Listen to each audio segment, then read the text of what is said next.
And no, Pika, I'm just saying that if you sprinkle when you tinkle, please be neat and wipe the seat. That's it. Drop it. Thank you so very much for tuning in. It's time for the comics coffee table. Grab a cuppa, whatever it is you're shoving under your nose today there, pal, and take a break with us. Pull up a chair to this very own comics coffee table.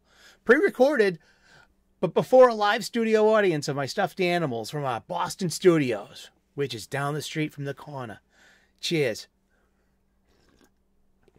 How you doing? Good to see you. And 3 p.m. U.S. Eastern daily. Please smash that like button, subscribe if you haven't, and turn on those notifications. Never miss an episode. I guarantee you will eventually learn how to tell time. Oh, it's 3 p.m. U.S. Eastern. I can tell time. It will happen. Stay tuned. Awesome. We meet here at this comics coffee table to enjoy some escapism, to leave the real world's problems over there just for a few moments in our busy days, to pull up a chair and to have a cuppa and take our minds off our minds and embrace one of the best mediums of escapism, comic books, superhero comic books, and comics in particular, and monthly periodicals, or trade paperbacks, or graphic novels, or tankobon mangas, or webtoons, and let's talk about comics. Art, sequential art, pencils, inkings, colorings, lettering, editors, publishers, cover price, page quality, page rates. I'm just not going to count anyone else's money, but I would like, better stewardship. Sure, why not? I mean, I see where the change came from in publishing. We're so hung up on superhero stories that we failed to see the publisher that's what they really exist to be now, and I think comic books have lost their way. The big two specifically, because I am like, the older the comic books you get, even in the 80s that are indies, that everything was house ads too. I mean, I can't, the big two, they had ads, they had snack foods, bubble gums, video games, Hostess, cupcakes, Spalding basketballs, and the such. So, I don't know, but all those were like pretty evident in big two books. Like, I was looking at some first comics from the mid 80s, and I'm like, there are no snack food ads in this. Is that the marketing's fault, or it was just so direct market beamed you didn't need that kind of thing because it wasn't associated with the newsstand? You don't need newsstand products. That's what makes it an indie? Questions. I don't have answers. I have more questions. And thank you so much for hanging out with us. I am recovering from a surgery, so sometime during next week I can attempt to start lifting things over 10 pounds and under 25 for a week. And I just have to take it easy, let my body heal, and got plenty of time to make content and hang out with you guys here in our virtual Boston. What neighborhood are you in? What parish are you coming to me from? Let me know in the comments. We are, since I can't lift anything over 10 pounds, I'm not going to literally even touch my short boxes or my long boxes. We usually rebag, reboard, rebox my entire collection. This accumulation of 20 years of Wednesdays. And it's been fun. And I'm taking this opportunity to, pull some comics from my spinner rack. They're upright. I don't have to bend over to pick them up or to pick up a whole box of stuff. I can pick up just a couple of issues. And we still have our stack of comic books. Yes, those are some of the recent facsimile editions. That's a trend, and it's working because it's getting old fans to buy comics at usual or inflated prices. Wiz Comics here.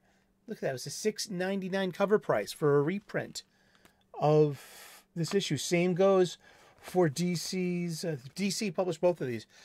Same for DC, $6.99 Detective Comics, number 37. No, number 38 rather. The premiere of Robin.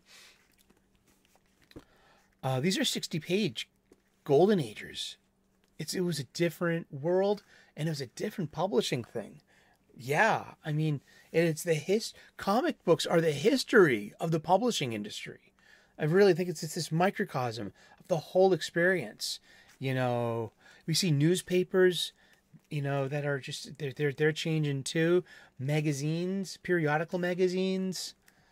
You know, that is the whole pie, while the comics are just the slice that we're enjoying together.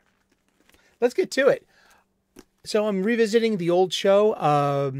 This is a coffee table book that was given to me by one of my best friends about 2 decades ago and has been surfing my coffee table ever since, and has been a constant source of comic book shop style conversations, the kind that we recreate here daily, 3 p.m. U.S. Eastern. It's simple. This is a 365 days book. This is from Abrams. You can pick this up. See a nice spine featuring J. Garrick Flash. Nice cover featuring Action Comics and Superman, which started the golden age of comics in 1938 with June 1938's Action #1. That's what would be in the back cover. These ancient internet of ads. It's a hardcover book. It's a 365 days book. And you deserve your own copy. It makes a great gift for a geek. I know. This is great. And it will look great on your coffee table. It's simple. We open up the book to today's date. We read, we look at some comic book art of an antediluvian age. We read the blurb, and then we talk about comic books. And guess what? We're going to talk about comic books every day for the rest of the year. That's right. And that's how the show would start. That's last year's show, and it was nice. So I'm going to return to that just out of nostalgia and out of necessity too, and this book still makes great content. Even a year later. It's October the 14th. This is art by Win Mortimer from the cover of Adventure Comics, issue number 173 from February of 1952. At Superboy. Your X-ray vision gave me the combination, but I forgot. It's burning up my money. But how do I turn it off, Dad? A nice scene between Jonathan Kent and very young Clark Kent. Do you think he struggles with his identity, that he's Kal-El, the Kryptonian, the Superman, or that he's Clark Kent? Does he have any imposter syndrome, or doesn't know who he is as a person? I guarantee you, Superboy proves that this person is Clark Kent. When you take Clark Kent away from Superman, then you beget the multiverse vibrancy. But to make Superman Superman, it's Clark Kent and his parents and his farm upbringing too. He was raised on the farm with farm mores and responsibilities. You have to milk the cows. You have to feed the pigs. You have to, brush the horses' manes. I mean, you'd be crazy if you didn't. I mean, we don't think of things like that, like, suburban, city folks, urban folks, suburban folks. I mean, rural folks would just have a different, that he was from a pastoral life. Let's just read what he says here. When the idea of a Superboy series first came up, Superman's co-creator, Jerry Siegel, wanted to show the kid using his extraordinary abilities to make mischief. However, the first Superboy story written by Don Cameron looks things in a different direction. Young Clark Kent became a model of virtue instead. He was a good boy. He wasn't a Dennis the Menace knockoff. He wasn't, yeah. That's interesting, huh? And the young Clark Kent became a model of virtue instead, and any disasters he created were inadvertent. How did the Boy of Steel learn to control his powers? Was the editorial question answered in this story. Superboy's School of Hard Knocks.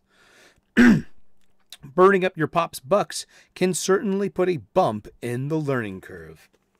Dun, dun, dun. Remember, these aren't actual comic books. These are photographs of Golden Age comic books. And they're just, they're really aspects of the photographs are taken. Or maybe this is the photograph itself. You know what I mean? By the photographer themselves or himself. I mean, I'm cool with that. Remember, the Super Ohm. That's my logo. I drew that. The super mantra. That is like, this. It's an exaggerated super S. It's a stylized Ohm. See that super S? You see that red S? I mean, that's a Bill Cosby joke. Can't say that anymore. What are you doing changing in the phone booth?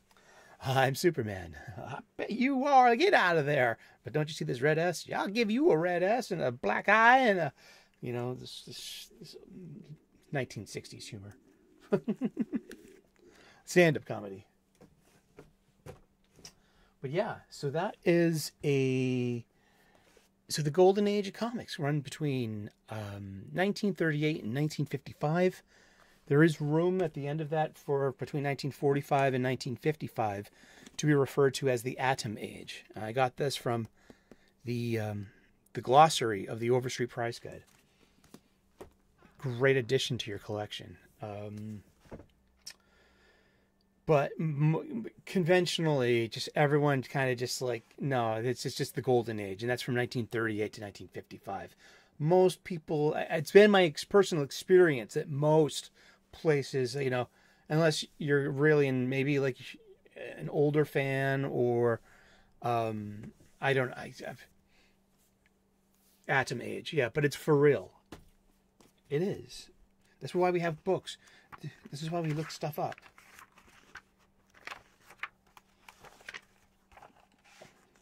Pressing. Pressing's interesting. Yeah. Atom Age. Oh, between 1946 and 56. You see that? Atom Age. Comics published from 1946 to 1956. When the Silver Age begins officially with Showcase number 4 in October of 1956. Introducing the Silver Age Flash, Barry Allen.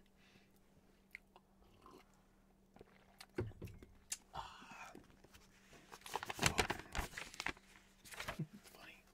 I use that as a bookmark. This is a citation I got from the Imperials, from the 501st. One of the last cons I went to was an Imperial officer. He asked me if I had an Imperial permit to be recording, video data. And I said, I didn't. I said, no, but I know the Emperor, or an Emperor. I know the plaid one. This we know. But let's look at this book real quick. Okay, it's Golden Age books are very expensive. Of course they are, because they're very perishable. I mean, they're on newsprint. And they're old to begin with, but I mean, only in the 70s or 80s was there a real concerted effort to switch to a more bleached paper, and better quality paper for, that has a chance at lasting. But also, I just see the irony in that, because a newsprint copy over time would that be the more valuable one, since it's harder, to if you can get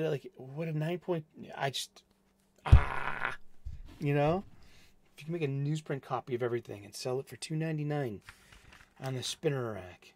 Let's see. I'm looking for Action Comics. Acme Action. So Action Comics number 1 would be worth $6 million at a 9.2. Wow, that's interesting. Yeah.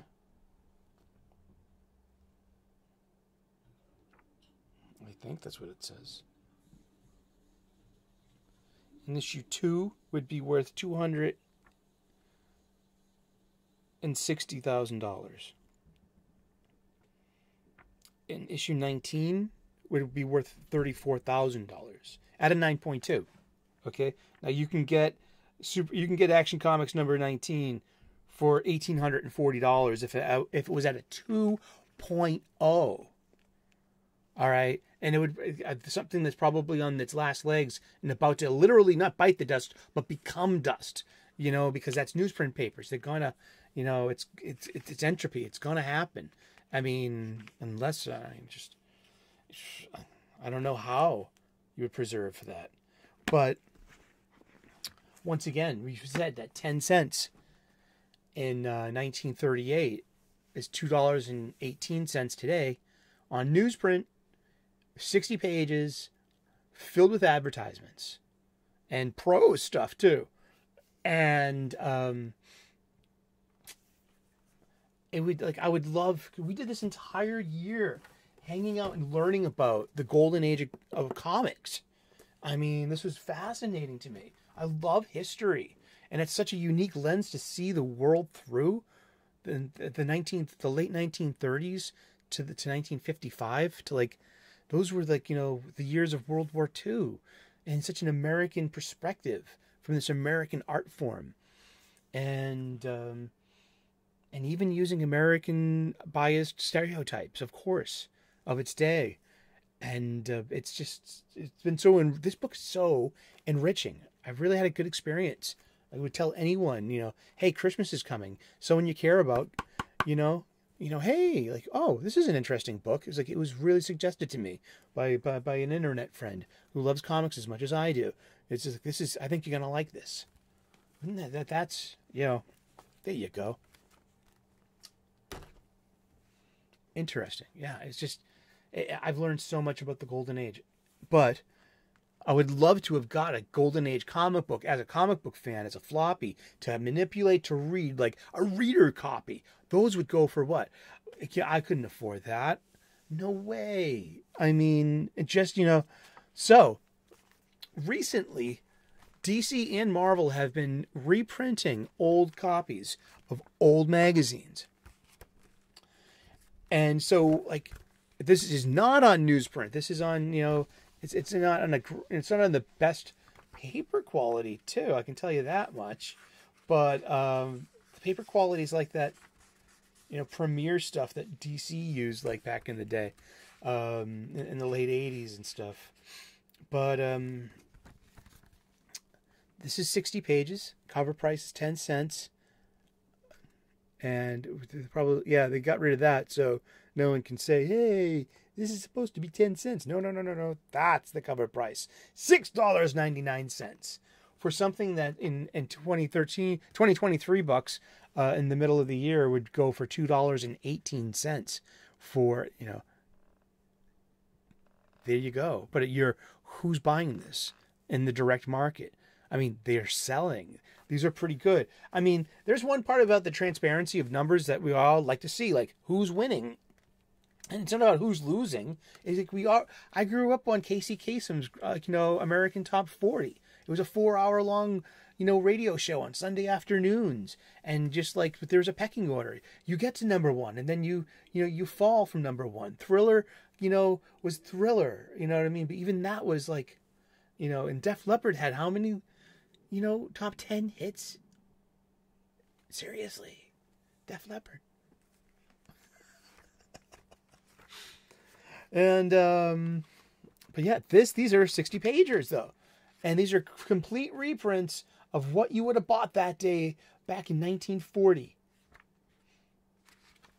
That's so fun. And to see the advertisements, and to see the art form evolve, and just to be able to have a reader copy. You know, so this is a lot more cost efficient than $1,500 for a 2.0 of some rando Golden Ager. This I can, like, you know, I could roll up and put in my back of my pocket if I, you know, if I still did shit like that. I used to do that when I was a kid. I mean, that's when you bought your funny book. How else are you supposed to get it home when you're riding your bike? Hello. But these were wonderful. I mean, and there's so many different stories in here. Here, like prose parts that, like, it's not just comics and just all of these ads for in here. More prose. Seriously, huh? Ain't that cool? I think that's wicked cool. I like the basic colors. Of course, I like the lack of purple, but purple's totally overdone, man. But I like that there's when did those French Tintins were being made?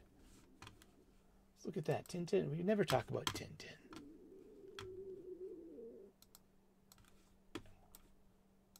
Never talk about Tintin. I was never a Tintin fan, in a way. Tintin. I should be, because they're comics. They're bande dessinées. And the series. Okay, sure. Tintin precedes this. I was going to say there's a real Tintin kind of look and pacing to this, and the series first appeared in French on 10 janvier 1929.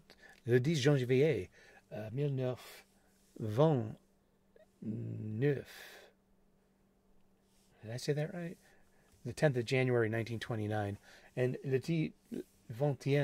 The little 20th, and it ran from 1929 until 1976. And it was that was in a newspaper, and that ended up being in an international newspaper that people, a French newspaper, a French strip. Tintin, man. Who's more popular than Superman? Probably Tintin. More people know. I don't know. What would you think?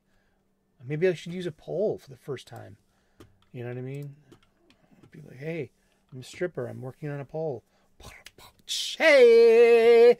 But then the hits keep coming. But I just think these are great. I'm a huge Captain Marvel fan. So remember, this is a DC comic, but this was originally published by their competition, Fawcett. And then National Publications, which will become DC based upon, Detective Comics, will successfully sue Fawcett Comics because of the likeness and resemblance to Superman. And Fawcett eventually sold all of their properties over to DC Comics. They occasionally rented them, and then I think after 1980, it was lock, stock, and barrel. I love Captain Marvel. It's some good stuff. And these are 60 pages from a bygone era. I'm just so happy to have these. I'm so happy that my my comic book shop has these. They have their own shelf now. They do. So those two are $6.99 each. All right, and pretty sure this was $5.99. Maybe, I'm not sure, but it's the famous Incredible Hulk, issue number 181. Now you get Wolverine's first appearance is number 180 at the end of the issue. You Herbert, we know that, but now this is the key. This is a reprint. This is a facsimile, and I'm a sucker for a good cover. I love this foil cover thing. It kind of bends in the humidity of the summertime, which kind of sucks. So having a board on this thing really helps. But this was fun to get. I remember a friend of mine had this when we were kids. It was great to read, and I hope he still's got it and it's in great condition, because that's a key issue. And this was on my spinner rack because it's with my G.I. Joe comics, but it is a $1 facsimile of G.I. Joe number 1. by Larry Hama and Herb Trimpe and Bob McLeod. So this. There's your first page. A G.I. Joe #1. G.I. Joe 301 is coming soon from Skybound. Larry Hama will be writing. I'm so looking forward to that. I love the Baroness.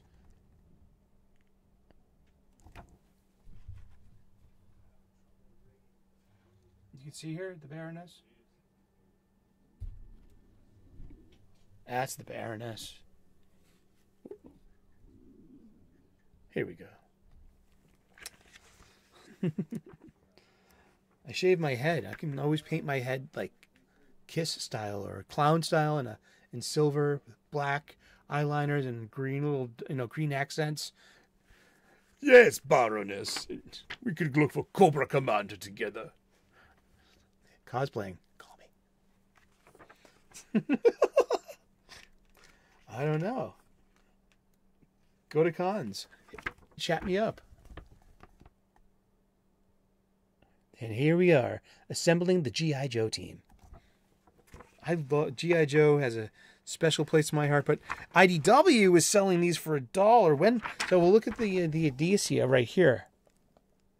Because this was originally on Marvel, remember? And then there's the Hasbro logo. So this was released almost 10 years ago in 2014 when IDW had that Hasbro license. And now they're famous for losing it. Because of why? Was Hasbro just maybe they just wanted a new coach. Could be is that simple. You know what I mean? And we could breathe new life into these old properties, with a new change of how, yeah, that could be just as simple as that. It didn't have to be anything about agendas, messaging, activist writers, or anything of the sort. I mean, I love it. This is one of my favorite comics as a kid. Seriously. So on my spinner rack with some of my G.I. Joe, including my signed by Larry Hama to me last year, G.I. Joe 15, which was, I think, pretty much one of the first issues I got with my mail-in subscription. And, so this sold for $1 10 years ago, just to try to get you to read what was going on. That, hey, if we can sell G.I. Joe #1 for $1, someone's going to pick up issue 239, next week or something. That's cool. I think that was that's marketing, right? Is that better marketing, and your direct market as well? I mean, because you're not going for newsstands or new readers. What you could be interesting to someone like me who grew up with this to it would remind me oh wow, Larry Hama is still writing this? I'd check that out. I didn't. Should I? I'm a G.I. Joe fan. I should talk to Aaron Sparrow about that. He's of the same. He's got that that Joe kind of thing going on too. Brian Massey. Have to talk. Brian. I'll call you at midnight. Brian, are you thinking about a real American hero? Of course I am. Not an actual conversation. No, I don't want to. Are you thinking of the Roman Empire? I am. I'm still reading a book. I'm reading the decline and fall of the Roman Empire by Thomas Gibbon. This is actually a masterpiece in history. I'm a history fan. I love history. Yeah, so because I like the price point comparison because these are from this year. All right, from 1977. Okay, now this came out in 81, I believe. Issue 1 of G.I. Joe. So by 19, this is 19, and all of this is licensed stuff from. We're gonna see that same Hasbro Maker's Mark. We said licensed by Hasbro because this is as well. So all three of these have in common that they were Marvel magazines in the Jim Shooter days. So these are just like 3 licensed properties that Marvel had. But of course, I was head over heels with the toys because I was that age. But here we got Marvel selling, almost 10 years later, selling facsimiles for $4.99 each. Because $4.99 is the way we've been talking about it for weeks. It's going to be the new cover price any minute now. I mean, Amazing Spider-Man is now up to $4.99. I think it's going to stay there. Batman selling at $4.99. Tech, Action. I think Green Lantern is as well. The Flash might be. I mean, just $3.99 is slowly becoming the new normal. I mean, $4.99 rather. $4.99 is slowly becoming the new normal. I mean, and yeah, huh? I wonder if Spawn will raise to $3.99 or Alterna Press. I don't ever see Alterna Press at the LCS, but there's hope one day that we can. Yeah, but yeah, those are the facsimile editions that dwell on my spinner rack. Thank you so very much for hanging out with me today, and thank you for having some of your break with us. And now we shall get back to our days. We will run our problems and not have our problems run us. We will run our challenges and not have our challenges run us. Cheers. And like and subscribe. Tune in tonight at 6 o'clock. For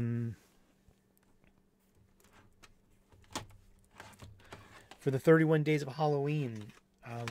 I just did I just did 11 of the 12 Friday the 13th movies. And I'm covering, it's called the 31 Days of Halloween. They drop at 6 p.m. U.S. Eastern.